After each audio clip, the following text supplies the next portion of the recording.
Janasena incharge Chandrasekhar గారికి,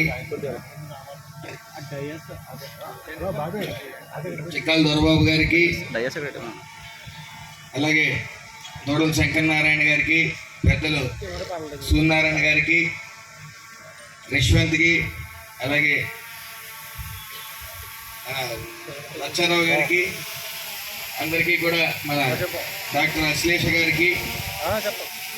అందరికీ పెద్దలందరికీ కూడా పేరు పేరున నమస్కారాలు. ఈ ఎంఎస్ఎంఈ ప్రోగ్రాం కానీ, ఈ యొక్క ప్రోగ్రాంని చిన్న సూక్ష్మ మధ్య తరగతుల పరిశ్రమల్ని ప్రోత్సహించాలన్న ఆలోచన నారా చంద్రబాబు నాయుడు గారు నిరంతరం 20 లక్షల ఉద్యోగాలు ఇస్తానని చెప్పి ఆయన చెప్పడం, వెంటనే ఉద్యోగాలే మార్గం కాదు, చాలా తెలివైన వాళ్ళు ఉంటారు, వాళ్ళందరి చేత కూడా ప్రతి ఇంటికి ఓ పారిశ్రామికవేత్త ఉండాలనేది నారా చంద్రబాబు నాయుడు గారి కోరిక. అందులో భాగంగా నేను ముఖ్యంగా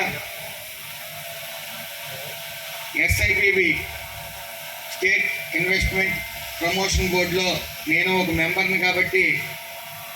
స్టేట్లో ఫస్ట్ ఇలాంటి కార్యక్రమం ఒకటి పెట్టాలని తెలిసి మరి కొంత అధికారుల్ని పిలిచిన వెంటనే డిఐసి టీం నలుగురు రావడం జరిగింది. అలాగే ఫుడ్ ప్రాసెసింగ్ నిమిత్తం నలుగురు,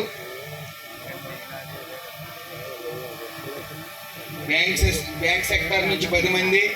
ట్యాక్స్ అండ్ ఫైనాన్స్ టీం నుంచి 20 మంది, మొత్తం అందరూ కూడా ఈరోజు ఈ కార్యక్రమానికి సహకరించడానికి రావడం జరిగింది. మరీ ముఖ్యంగా